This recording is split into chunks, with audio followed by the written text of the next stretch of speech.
The streets glittered with Christmas lights, every lamppost wrapped in ribbons of red and green, every store window glowing with the kind of warmth Marcus could only admire from behind his windshield. Inside the car, the heater hummed, fighting off the chill of December, but the loneliness of the night crept in regardless. Marcus adjusted his rearview mirror, catching a glimpse of his own tired eyes, dark circles forming beneath them, evidence of weeks spent chasing extra fares. He was 36 years old, and life had not gone the way he once imagined. A decade ago, he dreamed of a steady job, a house with a yard, maybe even coaching his son's basketball team or teaching his daughter to ride a bike. But fate had other plans. His wife, Jasmine, passed away when their daughter Amora was just 3 years old. Since then, Marcus's world had been rearranged around her needs: lunchboxes, school runs, bedtime stories, and the heavy silence after she fell asleep. Amora, now 8, was the joy of his life, her laughter the one light that never dimmed. Still, providing for her meant sacrifices. Tonight was one of them. While most fathers were sitting at home sipping cocoa by the tree or tucking presents beneath it, Marcus was on the road. Christmas Eve meant demand for drivers, especially in the wealthier parts of the city where parties spilled into the early hours. He told himself each extra ride brought him closer to paying off Amora's braces, closer to covering tuition for the art camp she dreamed of attending in summer. She loved drawing, sketching princesses and superheroes, and Marcus wanted her to believe in those dreams, even if he could barely afford them. He gripped the steering wheel, glancing at the snow beginning to fall in delicate flakes across the windshield. The radio played a cheerful carol, but Marcus kept the volume low. Holidays had a way of amplifying what was missing, and tonight he felt the weight of being alone. Yet beneath that heaviness was something steady: purpose. He was out here not for himself, but for Amora. Every late night, every long shift, every weary glance in the mirror was for her.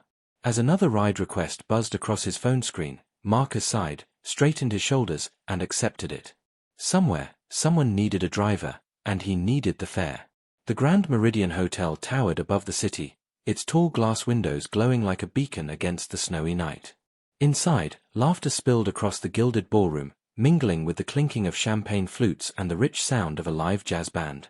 The annual corporate Christmas party was in full swing, and every corner sparkled with excess: garlands of silver, ice sculptures shaped like angels, and tables laden with delicacies most people would only see on television cooking shows. At the center of it all was Claire Whitmore, Marcus's boss. She was a woman who drew attention effortlessly, her fitted emerald dress shimmering under the chandelier lights. Colleagues circled around her, eager to bask in her glow, because Claire was not just beautiful, she was powerful.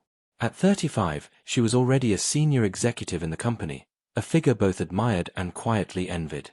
Her reputation was polished, her voice commanding, her decisions sharp. People whispered about her brilliance and her ability to thrive in a cutthroat industry where women often had to fight twice as hard to be taken seriously. Yet tonight, as the glasses kept refilling, her perfection began to blur. Claire's laughter grew louder, looser. She stumbled once near the dance floor, covering it with a wave of her hand and a dazzling smile. She wasn't used to letting her guard down, but the holiday atmosphere and steady flow of cocktails chipped away at her usual restraint. Colleagues noticed, exchanging knowing glances but saying nothing.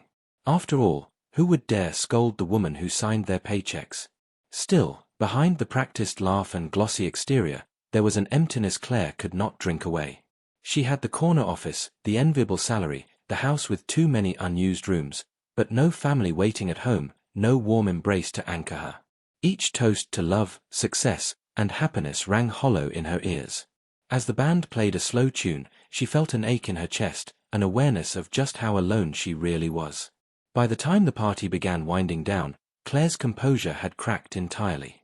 Her assistant discreetly slipped away, guests paired off into rideshares, and she found herself swaying unsteadily by the hotel entrance. She muttered something about calling a cab, fumbling with her phone but unable to focus on the glowing screen. That was when Marcus's app buzzed. He glanced at the request: the Grand Meridian Hotel. Pick up in 5 minutes. His stomach tightened when he saw the name, Claire Whitmore. Of all people, his boss. Driving strangers home drunk was part of the job, but Claire was different. There were boundaries, reputations, unspoken rules. He considered declining, but the fare was good, and more importantly, it was Christmas Eve. Someone had to get her home safely. With a steadying breath, Marcus tapped accept and pulled the car into the hotel's circular drive. He straightened his seat, professional mask in place, ready to face whatever awkwardness awaited. Marcus stepped out of the car as the doorman struggled to steady Claire, who clutched a sequined clutch like it was a lifeline. Her heels wobbled against the polished stone, and her carefully styled hair had fallen loose around her flushed face. "Ms. Whitmore," Marcus said quietly, offering his arm. She blinked at him, squinting as though trying to place him. "Marcus. My driver." Her words were thick, softened by the alcohol that weighed her eyelids. "Yes, let's get you home." He guided her into the back seat, adjusting the heater so the car filled with a comfortable warmth. The city lights blurred past the windows as he pulled into the quiet streets. At first, Claire sat slumped in silence, head tilted back, but soon the words tumbled out, unfiltered. "You know what's funny?" she muttered, staring out at the night. "Everyone thinks I have it all figured out. The job, the money, the power suit, the smile." She let out a bitter laugh. "But it's exhausting, Marcus. Every day. She hiccuped softly, like I'm wearing armor that weighs 100 pounds. Marcus kept his eyes on the road, his hands steady on the wheel. He had heard many confessions from passengers before, but hearing this from his boss, the woman who usually spoke in sharp directives and precise plans, felt different. He didn't interrupt. His silence gave her space. "I go home to an empty house," Claire continued, her voice breaking slightly. "No one to ask me how my day was. No one to notice if I fall apart." She shook her head, eyes glassy.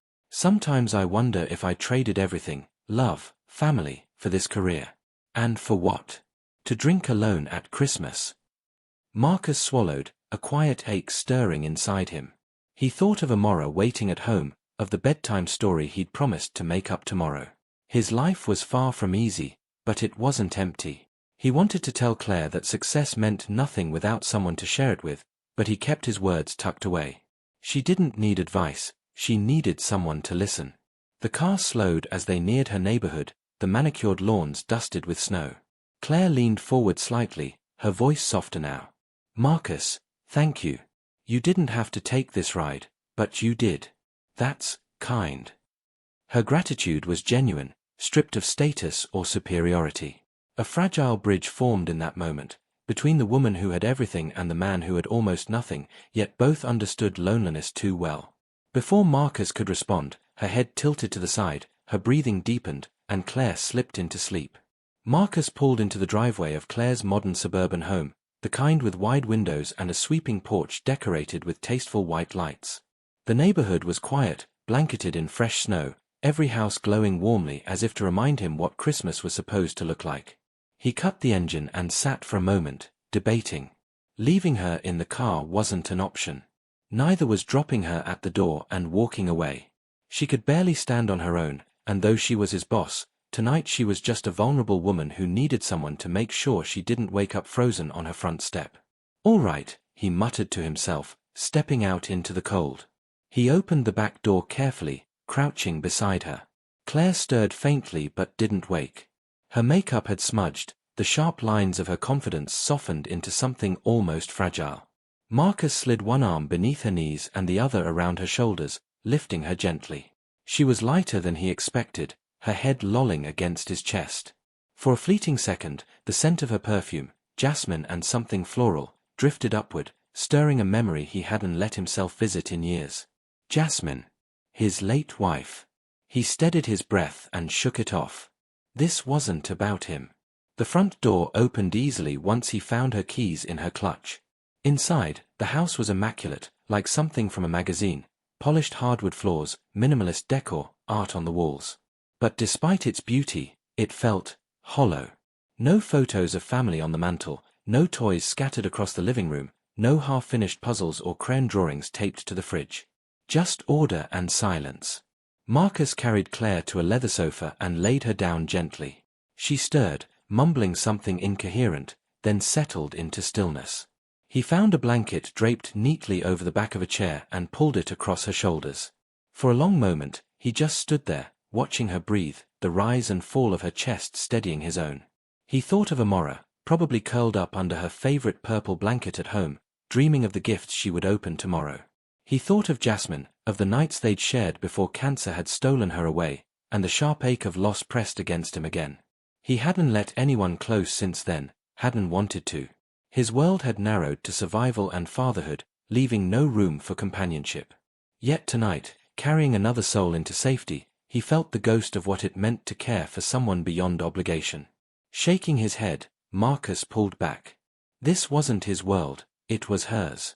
He had no place lingering in this spotless, echoing house. He checked once more to make sure the blanket was snug around her, then quietly slipped out the door, locking it behind him. The night was bitter cold, but as Marcus walked back to his car, he felt a strange warmth flicker inside. Not love, not even attraction, just the reminder that human connection, however brief, still mattered. Claire woke to a pounding in her skull, the kind that made every ray of sunlight feel like a dagger. She groaned, dragging a hand across her face, and blinked at the unfamiliar sight of her living room blanket pulled neatly over her.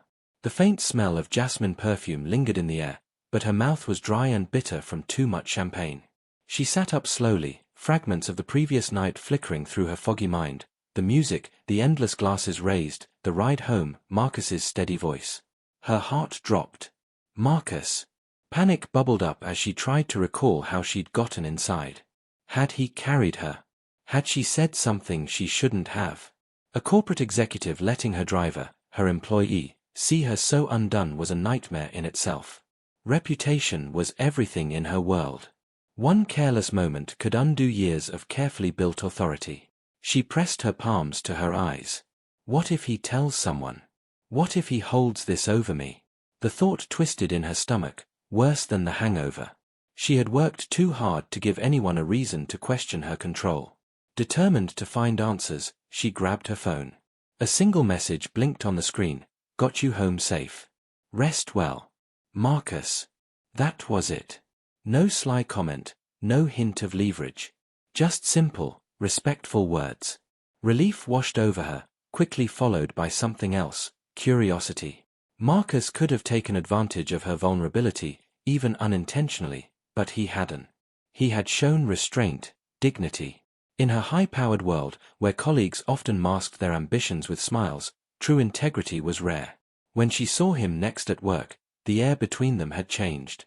Claire tried to keep her tone brisk, professional, but there was a softness in her voice she hadn't intended. Marcus, ever steady, met her gaze without judgment, just quiet acknowledgement. The memory of being carried into her home lingered, not with shame, but with a strange sense of safety she hadn't felt in years. For the first time, Claire looked at Marcus not only as her employee but as a man, a person with a life beyond the steering wheel. She wondered about his world, about what kind of father or friend he might be. It was just a spark, faint and unspoken, but it unsettled her more than any hangover ever could. The weeks after the Christmas party unfolded quietly, but something between Claire and Marcus had shifted. Their exchanges, once clipped and purely professional, began to soften in ways that surprised them both. It started small. One late evening, after a grueling board meeting, Claire slid into the back seat of Marcus's car with a sigh. Her makeup was still immaculate, her suit sharp, but her shoulders sagged with exhaustion. Marcus didn't ask questions, he simply handed her a bottle of water he kept in the console. "You look like you could use this," he said. She blinked at him, then smiled, a genuine curve of her lips unpolished by corporate formality. Claire envied it, not the material simplicity, but the emotional abundance. Marcus didn't have the luxury cars or the sprawling house, but he had built a home out of love, something she had never managed. Watching him, she realized how hollow her victories sometimes felt. What good was climbing the ladder if, at the end of the day, no one was there to steady her when she was tired, to share coffee with on a Saturday morning, to laugh at the little things? She sipped her wine, staring into the quiet room, and felt the sharp pang of truth. In chasing everything, she might have missed the one thing that mattered most. It was late on a Thursday when Marcus's phone buzzed with an unexpected call. Claire's voice on the other end was tight, almost brittle. "Marcus. I know it's not a scheduled ride, but could you come?" She didn't elaborate, but something in her tone told him she needed more than just transportation. When he arrived at her house, she was standing at the doorway barefoot, her eyes rimmed red. The strong, polished executive was gone. In her place was a woman frayed at the edges. Marcus hesitated, unsure if stepping inside crossed a line, but she opened the door wider. "Please." Inside, he found half a bottle of wine abandoned on the counter, and papers from her office scattered across the coffee table. She let out a shaky laugh. "Sometimes I wonder how long I can keep doing this. Fighting to be twice as good, only to be told it's still not enough." Her voice broke on the last word. Marcus didn't offer platitudes. He simply sat across from her, steady and solid, giving her the space to let the storm pass. Silence stretched, heavy but safe. "Finally," he said softly, "you don't have to prove yourself to me." Her eyes lifted to his, searching, as though she couldn't believe he meant it. Something in his gaze, calm, unwavering, dissolved the wall she'd built. Before she could think better of it, she leaned forward, her lips brushing his. Marcus froze, startled by the rush of heat the kiss sparked. It wasn't desperate, not yet hungry, it was hesitant, testing, as if they both knew the ground they were stepping on could crumble beneath them. When he pulled back, his breath came uneven. "Claire," he murmured, "you're my boss. This isn't simple." She swallowed hard, nodding. "I know. But for once, I don't want simple. I just want real." The tension hung between them, thick with everything unspoken: race, class, reputation, the precarious balance of power. Marcus thought of Amora, of the example he wanted to set, of the risk of heartbreak. Claire thought of her career, the scrutiny that would come if anyone discovered the truth. Yet neither could deny the spark had leapt, burning away excuses. For the first time in years, Claire felt seen not as a title or a performance, but as a woman. And Marcus, against his better judgment, felt the stirring of something he thought he had buried with Jasmine, the possibility of love. The kiss had been brief, restrained, but it left them both shaken, as though the world had tilted and nothing would ever look quite the same again. At first, nothing changed on the surface. Marcus still pulled up to the office tower each morning, still held the door for Claire, still spoke in that steady, respectful tone. But those who paid attention noticed subtle shifts, the way Claire's expression softened when she saw him, the way their conversations stretched just a little longer than necessary, the way her laughter seemed more genuine in his presence than in the boardroom. It didn't take long for whispers to begin. In the break room, assistants exchanged knowing looks. A manager made a half-joking comment about Claire's personal driver perks. Gossip traveled quickly in corporate halls, always sharper when aimed at a woman in power. Claire caught snippets in passing, muted chuckles, sudden silences when she entered a room. Each time, her chest tightened. She had built her career on being untouchable, and now her authority felt suddenly fragile. Late one evening, she sat in her office with the blinds drawn, staring at her reflection in the window. What if they think I'm reckless? What if they think I earned my place because of him, not because of me? The thought clawed at her, threatening to unravel years of hard work. She feared the scrutiny, the double standards that never seemed to weigh as heavily on her male counterparts. Marcus felt the strain too, though in a different way. At home, Amora had begun asking questions. "Why does Ms. Claire call so much? Do you like her?" Her innocent curiosity made him smile, but it also unsettled him. He didn't want his daughter caught in a storm of uncertainty. Amora had already lost so much. The last thing she needed was to watch her father stumble into something unstable, something that could vanish as quickly as it appeared. Driving through the city one night, Marcus wrestled with his conscience. He respected Claire, admired her resilience, and, against his better judgment, was drawn to her in ways he couldn't deny. But could he risk his job? His dignity? His daughter's sense of safety? The world was already unkind enough, he didn't want to hand it more ammunition. When he voiced some of these fears to Claire, she fell silent. For once, the confident executive had no immediate answer. "I don't know what the right move is," she admitted softly. "Part of me thinks we should step back before this gets messy. But another part," she hesitated, meeting his eyes, "another part feels like I'd be walking away from the first real thing I've felt in years."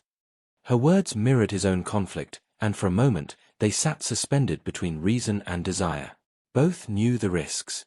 Both knew the sensible path would be to retreat into professionalism, to pretend that kiss had never happened. And yet, in the quiet that followed, the truth pulsed between them. Some connections refused to be denied, no matter how dangerous. Snow fell softly outside the apartment windows, frosting the city in white as Christmas lights twinkled along the balconies of the old brick building. Inside Marcus's modest home, the air buzzed with warmth. The smell of roasted chicken filled the kitchen. Amora's laughter rang out as she fussed over the lopsided ornaments she had hung on the small tree, and the radio hummed with classic holiday songs. This year was different. This year, Claire was there. She stood awkwardly at first, clutching a wrapped present she had insisted on bringing, her emerald scarf a splash of elegance against the humble living room. For all her confidence in boardrooms and cocktail receptions, she suddenly felt out of place here, in a space so alive with comfort she had long forgotten. Marcus noticed her hesitation and offered a smile, the kind that instantly settled her nerves. "Your family tonight," he said simply, guiding her toward the couch where Amora was already patting the spot beside her. Dinner was far from gourmet, but it was delicious. Amora chatted about school, about the art camp she had finally attended thanks to her father's hard work, about the picture she had drawn that won a ribbon. Marcus listened with pride, tossing in jokes that made his daughter giggle until she nearly toppled from her chair. Claire found herself laughing too, real, unguarded laughter that startled her with its ease. After dinner, they sat around the tree, the glow of the lights softening the room. Amora handed Claire a handmade card, carefully scrawled with crayons. "Merry Christmas, Miss Claire. Thank you for being nice to my daddy." Claire's throat tightened as she traced the uneven letters. No accolade, no promotion, no glittering gala had ever given her a feeling as profound as this small, heartfelt gift. She glanced at Marcus, who was watching her quietly, his expression warm but searching. In that moment, clarity struck her like sunlight breaking through clouds. She didn't just want to be a guest in this home, a visitor passing through the glow of their love. She wanted to belong here, to share in the laughter, to shoulder the struggles, to be more than a powerful woman in a lonely house. For the first time in years, Claire felt what true success might mean, not titles or prestige, but love that rooted itself in something real. Winter lingered after the holidays, but in Marcus's world, everything felt brighter. The shift between him and Claire had become undeniable. No longer hidden behind cautious glances or stolen moments, their connection grew into something steady, something worth fighting for. It wasn't easy, their worlds were different, and the whispers at work had not entirely died down. But for the first time, neither of them cared as much about the outside noise. Claire made the first public step when she invited Marcus and Amora to a small company event, not as her driver but as her guests. The sight of Marcus standing beside her, his hand resting protectively on Amora's shoulder, sent murmurs through the room. Yet Claire held her head high, as if daring anyone to question the choice she had made. Marcus, though uncomfortable with the attention, stayed grounded. He was not a man to ride anyone's coattails, and he made it clear to Claire that while her support was welcome, his dignity and independence were not up for negotiation. "Help me with opportunities, not handouts," he told her one night as they shared tea at his kitchen table. She nodded, understanding the difference. And so, Claire found ways to open doors subtly, introducing him to a friend who ran a small logistics firm, giving him a chance to expand his driving work into something sustainable. Marcus took those chances and built on them, proud to know he was shaping his future with his own two hands. For Amora, the transition was almost seamless. Children had a way of cutting through complications that adults tangled themselves in. She adored Claire, who had quickly learned to braid her hair, listen to her stories, and encourage her dreams with the same devotion Marcus did. The night Amora shyly called her Aunt Claire, Marcus saw the emotion flicker in Claire's eyes, and he knew then that the woman who had once lived in lonely silence had found her place, not in a mansion filled with echoes, but here, in the laughter of a child and the steady presence of a man who loved her as she was. Their relationship did not erase the challenges of the world. They still faced questions of race, class, and power. But together, they built a foundation strong enough to weather them. Claire learned to lean without fear of appearing weak, and Marcus allowed himself to love again without guilt or hesitation. One evening, nearly a year after that fateful Christmas party, they stood side by side at the window of Marcus's apartment, watching the city lights twinkle. Claire slipped her hand into his, and he squeezed it gently, grounding her as always. Neither of them could have predicted this outcome. A drunken night of vulnerability had blossomed into a love neither had dared to imagine, one rooted in respect, resilience, and healing. What began as a ride home became the journey of a lifetime.